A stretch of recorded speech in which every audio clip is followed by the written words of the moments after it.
Onvan is a guma og bhín dámasanna ar colorí maithir agus chaneal áte sa mí na sealltainn na bhí ar a bhúr.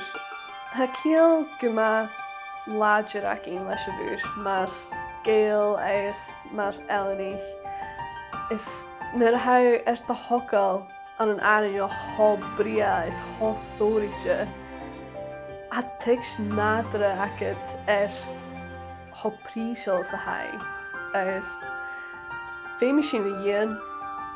Tha an nuair a ring uile a bhí a déanú rudaige Miann go bí décho beag sa hen ar. Ba bhí sin na gobbar cóla suiríonn difar a dhéanú. A chuirsaigh, skiplathaigh, gléigh na h-Àrainneachd, sin an opar is cudraimeacha thráin. In rud a sealltainn sé a bhí faicinn na Maighdinn Mara. Léimeadainn, muchan mhara, rón, éisc, féimín áirid, sealaíonn ar le nach éich mór an nnéine. Ba mí fearach cinn guma fórsineach a bhí muoich i chláirigh, ag am a bheit timcheall an an glasach slúig. Tá sin guma fórsineach go bhfuil duine san scíreachín ag go bhfuil dúlachas, fistraigh eolas a tha príseal.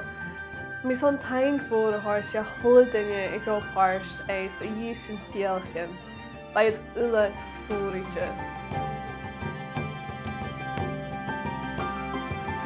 Dé nárad san a Maighdinn Mara.